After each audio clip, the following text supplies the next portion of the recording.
이스라엘 구약의 마지막 예언자가 누군지 기억나시죠? 말라기입니다. 구약 성경의 마지막 책이기도 하죠. 말라기 이후 예수님 시대까지 약 400년, 500년 정도가 됐는데요. 그 시간 동안 기록에만 없는 것인지 실제로 없었던 것인지 예언이 그칩니다. 말라기 1장을 보면 말라기의 말이 이렇습니다. 제사장들아, 너희가 바로 내 이름을 멸시하는 자들이다. 1장 6절이고요. 너희 가운데 누구라도 성전 문을 닫아 걸어서 너희들이 내 제단에 헛된 불을 피우지 못하게 하면 좋겠다. 나는 너희들이 싫다. 나 만군의 주가 말한다. 너희가 바치는 제물도 이제 나는 받지 않겠다. 말라기 1장 10절입니다. 과연 신앙에 어떤 일이 있었길래 말라기 시대 그리고 그 이후 400년, 500년이 지나는 동안 하나님께서 예언을 멈추시고 이스라엘 백성을 돌보지 않으시는 것처럼 버려두셨을까요? 말라기의 말씀을 두고 우리가 추정해 본다면 신앙이 신앙으로 제대로 역할을 하지 못하는 시대, 오늘날로 말하면 교회가 교회의 역할을 제대로 못하는 그 시대, 누가복음의 말씀으로 비유하자면 주님을 맞이할 준비가 되지 않은 백성들, 그런 백성들에게 하나님께서 여러 가지 방법으로 말씀을 해 오셨다가 말라기 시대 이후 예수님 시대까지 어떻게 보면 마지막 방법으로 말씀을 그치고 예언을 그치고 만나주지 않으시는 최후의 처방을 내리신 것 아닐까 생각합니다. 구약을 보면요, 신앙에 두 가지 거대한 축이 있어요. 구약의 신앙을 뒷받침하는 큰 틀이 있는데요. 그 축이 하나는 제사장이고요, 하나는 예언자입니다. 하나님을 믿는다는 것은 똑같지만 이 제사장 전통하고 예언자 전통, 이 두 가지는 정말 서로 성격이 너무나 달라요. 제사장은 종교적인 엘리트 집단인데 예언자는 정말 말 그대로 종교적인 게릴라들이에요. 제사장은 종교 권력을 장악하고 있지만 예언자는 아무 힘 없는 사람들이죠. 제사장은 복을 주는 사람들입니다. 죄를 사해주는, 어떻게 보면 종교의 긍정적인 역할을 수행하는 사람들이었어요. 당신들에게 복이 있다. 죄가 사해졌다. 그런데 예언자들은 잘못을 지적하고 비판하고 경고하는 사람들 입장에서 보면 부정적인 입장을 담당했죠. 제사장은 전통을 지키는 사람이었어요. 종교의 전통, 신앙의 전통, 그것을 붙드는 사람들이었고 예언자들은 개혁하는 사람들이었죠. 제사장은 하나님을 잘 섬겨라 하고 주장했다면 예언자들은 하나님의 말씀대로 살아라 이렇게 주장해 왔어요. 이 두 가지가 서로를 견제하면서 서로가 서로를 보완하면서 구약시대의 아름다운 신앙을 무너지지 않게 잘 지켜왔는데 말라기 이후 예수님의 시대에까지 제사장이 담당하던 부분은 타락해버렸고요. 예언자가 담당하던 부분은 몰락해버립니다. 예언은 그쳤고요. 제사장들은 있었으나 참된 제사장이 아닌 국가 권력의 로마에 아첨하는 그런 종교가 되어버렸죠. 이 백성을 어떻게 해야 될까? 하나님이 큰 고민이 있으셨을 것 같습니다. 어떻게 다시 시작할까? 예언자 전통을 부활시키고 제사장 전통을 개혁하고 올바른 신앙을 다시 시작해야겠다. 그리고 마침내 가장 위대한 제사장, 가장 위대한 예언자 예수 그리스도를 우리에게 보내주시죠. 바로 그 포문을 여는 것이 세례 요한입니다. 요한은 그 존재 자체가 이 제사장 전통과 예언자 전통 두 가지를 한 몸에 가지고 있어요. 제사장 사가랴의 아들이에요. 제사장이 될 수 있는 운명이에요. 제사장이 되어야만 하는 사람이죠. 그런데 그는 제사장이 되지 않고 광야로 나갑니다. 그리고 주님의 성령이 그에게 임할 때까지 광야에서 지내죠. 이미 망가져버린 제사장 전통을 벗어버리고 광야에서 예언자 전통을 새롭게 시작할 인물, 그게 바로 세례 요한인 것이죠. 지금껏 붙들고 있었던 제사장이라고 하는 종교의 전통, 그거 다 쓸데없다. 지금껏 역할 하지 못했던 예언자의 전통 이제 새로 시작한다. 세례 요한이 아마 그것을 외치고 있습니다. 그 세례 요한의 첫 이야기, 세상에 외치는 첫 마디 무엇이었을까요? 우리 성경을 보아서 다 알지요. 예수님이 오신다. 그가 우리의 주님이다. 그가 그리스도다. 예수를 믿어라. 세례 요한이 그러나요? 헷갈리시죠? 세례 요한이 예수님의 길을 닦은 사람인데 제가 이렇게 여쭤보니까 헷갈리시죠? 세례 요한이 과연 이렇게 외쳤습니까? 예수님이 오십니다. 예수님이 우리의 주님이십니다. 예수님을 믿고 구원 얻읍시다. 요한이 이렇게 말하나요? 아니에요. 그러지 않아요. 요한은 회개하라, 주님 맞이할 준비를 해라. 똑같은 말 아닙니까? 비슷한 것 같은데요. 달라요. 예수를 믿어라가 아니라 누가 예수인지, 누가 그리스도인지 알 수 있는, 깨달을 수 있는 사람이 되어라. 너 자신을 준비해라. 주님을 맞이할 수 있는, 주님을 영접할 수 있는 사람이 되어라. 구원은요, 가만히 있는 사람한테, 구원을 받을 아무런 자격 없는 사람한테 덜컥 오지 않습니다. 물론 하나님은 누구나 다 자격 심사를 해가지고 구원하시고 너는 떨어졌다, 탈락, 그러시는 분 아니죠. 누구나 다 구원해 주시죠. 죄로 물들어 있는 사람도 다 용서하시고 다 구원하시죠. 그러나 그건 하나님의 자비, 하나님의 은혜의 측면에서의 일이고요. 구원을 받아 누릴 만한 사람, 구원을 분별할 수 있는 사람, 참 구원을 소망하는 사람, 구원을 받아서 감사하게 누릴 수 있는 사람이 우리가 되어야 주님이 주시는 구원이 우리 안에서 온전한 구원으로 역사하죠.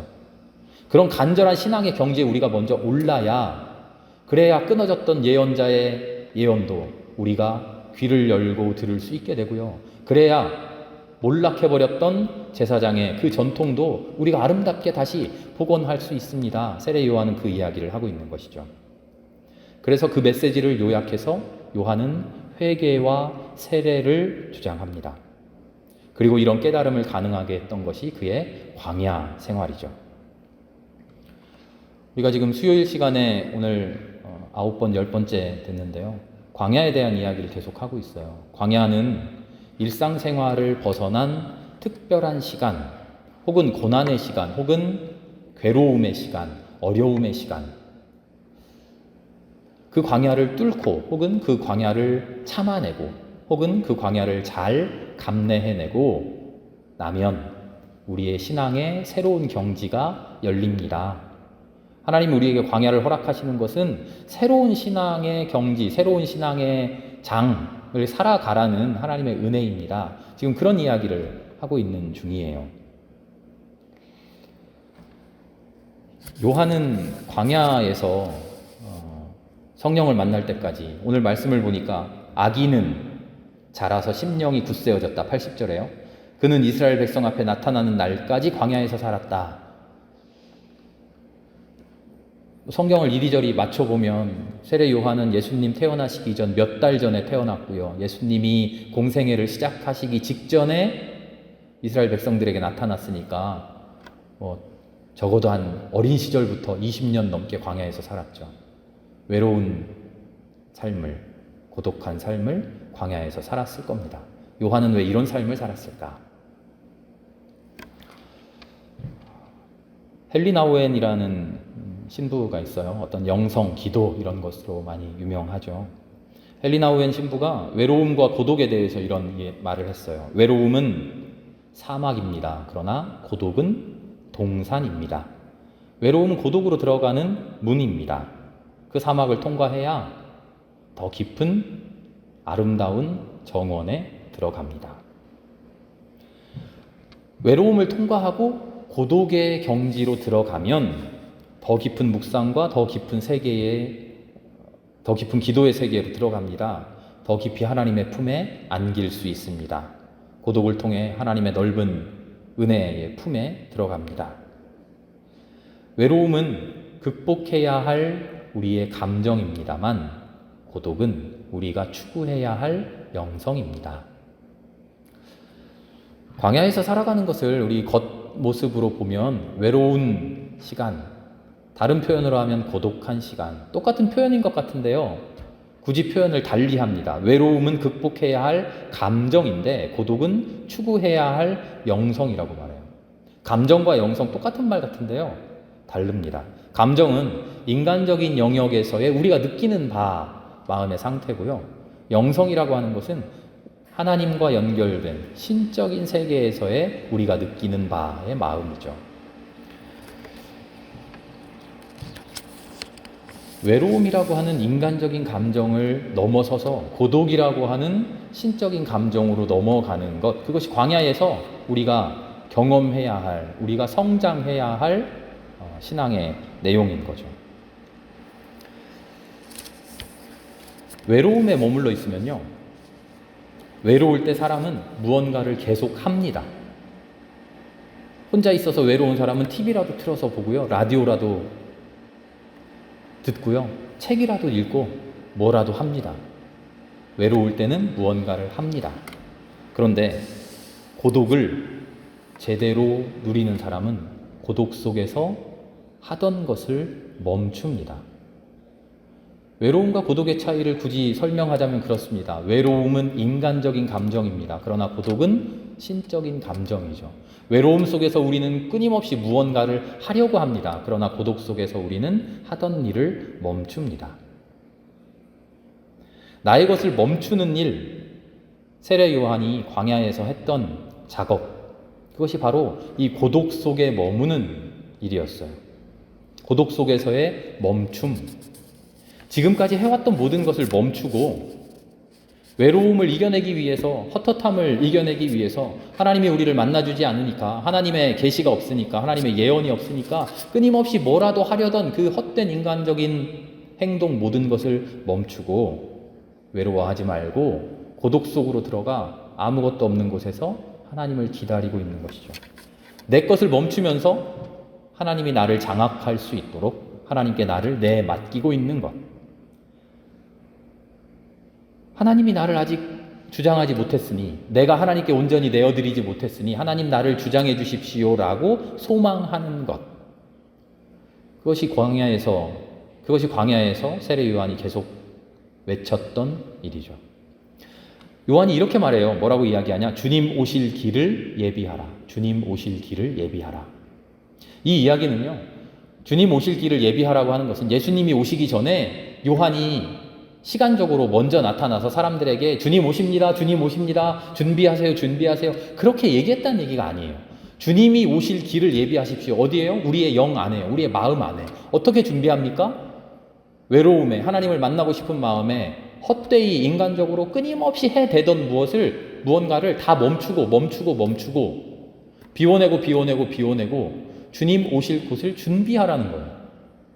외로움 속에서 힘들어하면서 그 외로움을 어떻게든 해보려고, 이겨내보려고 헛된 인간적인 노력들을 끊임없이 하던 것을 멈추고 진짜 고독 속으로 들어가 하나님을 만날 수 있는 그 준비를 하라는 거죠. 광야를 미드바르라고 한대요. 히브리어로 미드바르라고 하는데, 맨 앞에 나오는 미음, 그거는요, 아니다, 노라는 말이고요. 그 뒤에 다바르는 말한다는 뜻이에요. 그래서 광야라는 말은 히브리어로 단어 뜻 그대로 하자면 말을 멈춘다는 거예요. 말하지 않는다, 침묵한다. 광야는 침묵하는 곳입니다. 우리가 일상 속에서 하나님의 소리를 듣지 못하고 굳이 광야로 가서 고독 속으로 일부러 외로움을 뚫고 고독으로 들어가야 하는 이유는 하나님의 음성을 우리가 듣지 못해서 그래요.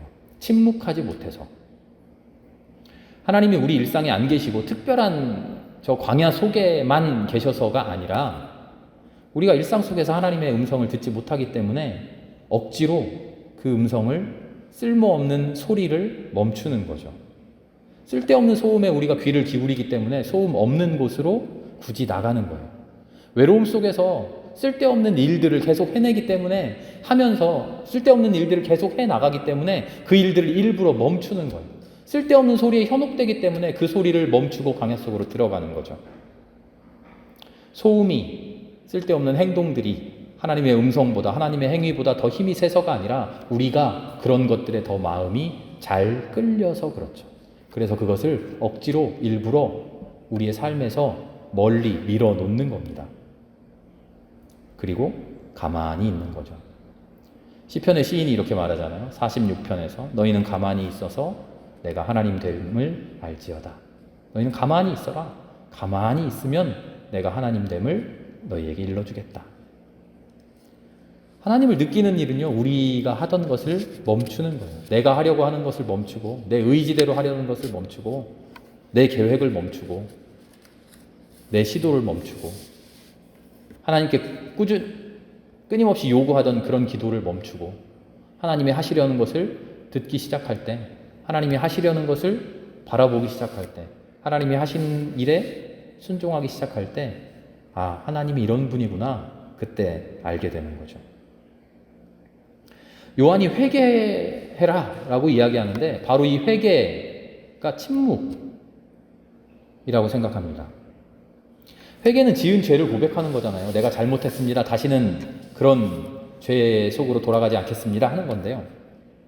그것만이 아닙니다. 진짜 회개는 나를 멈추는 거예요. 예전에 했던 잘못된 삶을 멈추는 거예요. 헛된 말을 계속 해왔던 것을 그치는 거예요. 침묵하는 겁니다. 내 갈 길을 멈추는 거예요. 그렇게 멈춰서서 어디로 갈까요? 어디로 갈까요? 내가 주장해서 이곳으로 가야겠다. 내가 계획해서 난 이렇게 살아야겠다 하던 것을 말이든 행동이든 모든 것을 멈추고 있는 상태, 그게 회개인 거죠. 그것을 침묵이라고 할 수 있죠. 광야에 들어가는 길이죠. 그렇게 멈춰 서면 비로소 하나님의 음성이 들리기 시작합니다. 그 음성을 듣는 것이 세례입니다. 물속에 들어갔다 나오면서 그 물에서 의식행하는, 요단강가에서 물에 들어갔다 나오는 그게 세례가 아니라요, 내 모든 것을 멈추고 내 말을 침묵하고 내 행동을 침묵하고 하나님의 음성을 듣기 시작할 때 하나님께서 들려주시는 그 음성에 반응하는 것, 그것이 세례인 거죠.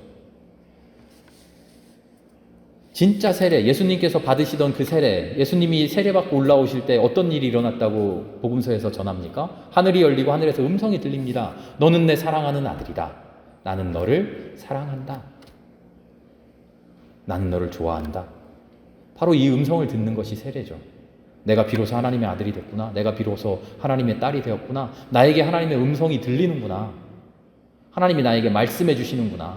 내가 내 음성을 멈췄더니, 내가 내 모든 헛된 행동들을 다 멈췄더니 하나님이 나에게 말씀해 주시고 하나님이 나에게 역사하시는구나. 그것을 깨닫고 그 음성을 듣는 것이 세례인 것이죠. 그 확신과 그 기쁨. 사도행전을 보면 베드로하고 요한이 이제 성전에 올라가잖아요. 기도하러 가다가 성전 미문 앞에서 구걸하는 그 안진뱅이, 장애인들을 이렇게 비하하는 말이라 그래가지고 안진뱅이라는 말을 쓰지 말자고 하는데요. 뭐라고 표현해야 될까 조금 저도 잘 모르겠어요. 지체 장애인, 날 때부터 걷지 못하는 지체 장애인. 그를 보고 멈추잖아요. 멈춰서서 이렇게 말하죠. 금과 은은 내게 없으나 내게 있는 것으로 너에게 주노니 나사렛 예수 그리스도의 이름으로 일어나 걸어라. 우리는 그 뒤에 일어나 걸어라 하고 외쳤던 그 부분을 임팩트 있게 기억하고 있습니다만, 중요한 것은 늘상 걸어가던 그 길, 기도하러 걸어가던 그 일상, 그 걸음을 멈췄다는 거예요. 내가 걸어가던 그 길, 하나님께 기도하러 가던 그 길에서 멈췄을 때, 나에게 다가온, 내 귀에 들린, 내 눈에 보이는 그를 보고 나의 삶을 멈췄을 때, 그때 하나님의 기적이 열리기 시작했다는 거죠. 멈추지 않고 늘상 하던 대로 지나가 버리면 아무 일도 일어나지 않습니다. 복음서를 읽어봐도 예수님께서는 특별한 일을 하시고 혹은 특별한 일을 준비하실 때, 마치셨을 때 꼭 한마디가 나와요. 산에 올라가 기도하셨다. 외딴 곳으로 가서 기도하셨다. 제자들을 먼저 보내시고 기도하러 가셨다. 예수님은 철저하게 멈춤의 시간을 가지셨어요. 예수님은 철저하게 침묵하셨어요. 철저하게 침묵하고 철저하게 외로움을 뚫고 고독의 시간으로 들어가서 하나님이 하시는 말씀을 들었어요. 그 듣고 난 이후에 너는 내 아들이다. 내가 너를 사랑한다. 불의 세례를 받고 성령의 세례를 받고 일러주시는 대로 다음 발걸음을 걸어 나가셨죠. 세례 요한은 온 사람들에게 말해줬습니다. 그 일생을 통해서 일생 전체를 멈추는 일을 보여줬어요. 태어날 때부터 광야에 들어가 주님 오실 길을 준비하며 그 모든 말을 멈추고 그 모든 행동을 일생 동안 멈추고 주님 오실 길을 준비하고서 여러분도 멈추십시오. 여러분도 멈추십시오. 멈췄을 때 주님이 내 안에 오실 그 길이 열립니다. 본분을 잃은 종교를 대표해서 그 삶을 멈췄어요. 멈추지 않고 자기 이야기만 늘어놓느라 제대로 된 기도하지 못했던 우리 모두를 대표해서 그 기도의 음성을 멈췄어요. 광야에서 우리 모두를 대표해서 온 힘 다해 침묵했어요. 그렇게 주님 오실 길을 예비했죠. 우리 인생에, 우리 신앙의 길에 평생 요한이 했던 것처럼 평생의 침묵의 시간 갖기 어렵겠지만 잠시 침묵의 자리, 잠시 침묵의 시간 반드시 마련할 수 있기를 바랍니다. 처음에 외로울 겁니다. 그러나 그 외로움에 휩쓸려서 무언가 하려고 하지 말고 그 외로움을 조금 이겨내고 고독 속으로 들어가면 하나님과 하나 되는 기쁨이, 즐거움이 우리에게 다가올 것입니다. 멈춤의 순간, 침묵의 자리, 침묵의 시간에 들어가는 그 시간, 외로워서 힘들겠지만 고독으로 해서 즐거운 그 시간 속으로 우리가 들어가 보면